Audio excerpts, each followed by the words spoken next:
जय हिंद दोस्तों, मैं हूं महावीर कर्मा। बंगाल हिंसा पर भारतीय संसद में एक सर्वदलीय बैठक आयोजित की गई। इस सर्वदलीय बैठक में राहुल गांधी भी शामिल हुए क्योंकि वो विपक्ष के नेता हैं। जी हां दोस्तों, भारतीय संविधान की खूबसूरती है कि सर्वदलीय बैठक तभी होती है जब कोई बड़ा मुद्दा सामने आता है और उस समय सभी इकट्ठे हो जाते हैं। राहुल गांधी ने इस सर्वदलीय बैठक में हमारे विदेश मंत्री एस जयशंकर से कुछ प्रश्न पूछे कि क्या बंगाल हिंसा या फिर शेख हसीना के तख्ता पलट में विदेशी ताकतों की कुछ साजिश है।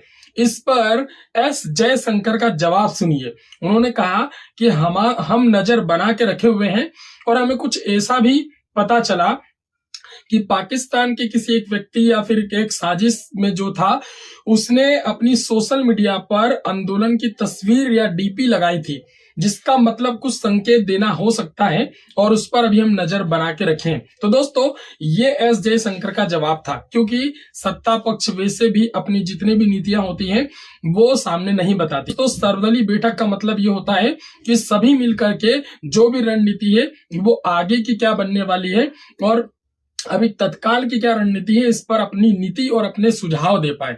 चलिए, सर्वदलीय बैठक हो चुकी, पर ये आगे कुछ ये भी घटनाएं हुई कि क्या विदेशी ताकतों की मतलब चाइना और पाकिस्तान की साजिश थी जिसके कारण बंगाल हिंसा हुई, या वैसी बंगाल हिंसा पर राहुल गांधी के कुछ बयान भी थे जो आज के नहीं बहुत पहले के थे कि अगर हमारे देश की जो खुफिया एजेंसी है उसकी एक नीति है कि कभी भी चाइना और पाकिस्तान एक न हो या उनकी साझगांठ न हो, तो बीजेपी की सरकार में चाइना और पाकिस्तान की साझगांठ कैसे होगी, क्योंकि ये हमारे लिए बहुत बड़ा खतरा है। आज हमारे देश में सर्वधर्म युक्त सांप्रदायिक युक्त है। तो दोस्तों, जाहिर है हमारे देश में इस प्रकार की घटनाएं न हो, इसलिए कुछ ठोस कदम और रणनीति तैयार होनी चाहिए।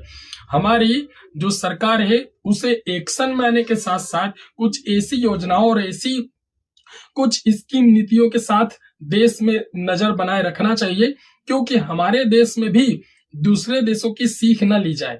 हमारा देश एक ऐसा देश है जो विभिन्न धर्मों को मानता है। हालांकि हमारे देश की जो शांति व्यवस्था है, राजनीतिक व्यवस्था है, वो बहुत अच्छी है।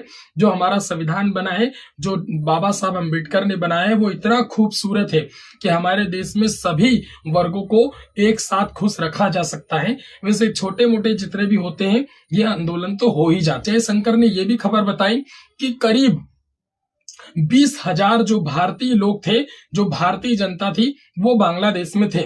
उनमें से 8,000 छात्र थे जिन्होंने निकाल लिया गया है कि जैसे ही शेख हसीना बांग्लादेश से भारत आई तो दिल्ली एयरबेस पर जैसे ही पहुंची तो वहां पर उन्हें सबसे पहले अजीत डोभाल मिलने पहुंचे। दोस्तों, इसका मतलब ये निकलता है कि हम शेख हसीना जी के साथ हैं और मोदी जी के और शेख हसीना के जो संबंध है वो बहुत अच्छे हैं देश को लेकर के। तो दोस्तों, एक ये भी बात सामने आती है कि जो विदेशी ताकतें हैं वो अब हमसे विरोध का रूप रखेगी, मतलब वो हमसे विरोधी रूप रखना चाहेगी। इन पर नजर रखना बहुत जरूरी है। जय हिंद दोस्तों।